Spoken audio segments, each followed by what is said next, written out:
hukum lembu hak nak buat gerbel tu. Kita tak cakap atas buting ke tak buting.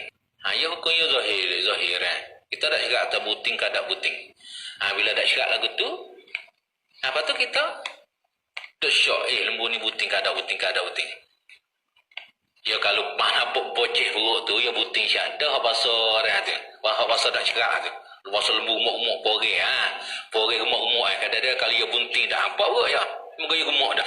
Ada pun kalau orang kuruh dia nampak cerak. Kalau kuruh kalau dia pak kalau dia bunting pak anak warna dah. Nampak cerak ada pulut je perut je kalau apa ulai-ulai pokeh naik. Ada pun kalau gemuk-gemuk ada dia warna dia tu bunting lah perut saya lah. Dia madak tahu. Ni lembu hak umuk-umuk makan subuh-subuh nak kadang dia madak tahu kata dia bunting lah aleh. Lepas tu kita tak cerak atau bunting ke tak bunting tu. Bila dah cerak lagu tu lepas tu kita nak buat gerbel. Kalau nak buat gerbel awak kalau tak pasal dak sih nak wilpah pada duk wawih dia. Kalau kita nak buat dah gapo apa buat misalnya giwak dah. Bila buat apa melepak ada nak lebro. Maka dia di muka pun buat gerbel gitu. Dak di gerbel lah apabila dak di gerbel.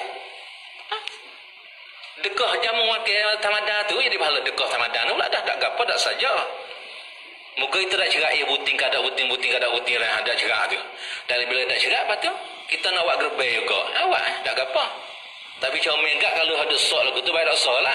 Ada comel baik tak sok.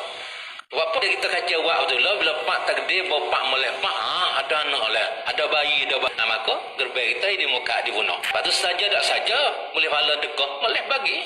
Siapa kan anak leberuk tu boleh bagi dia. Bagi dia nak saya ada anak leberuk. Ayat yang kemain nak kau lah. Ada gapo dah muka tak cerak Muka tak cerak. Dia cerak atau bunting tak boleh lah tak cerak tu. Tu masalah ni dah masalah sepotlah apa kita pun melepak tu jadi kakar alih rada tu hilang tu kakar alih rada ilmu tu ya adalah nyakit hawasa ada ibu doa ke kakar alih tu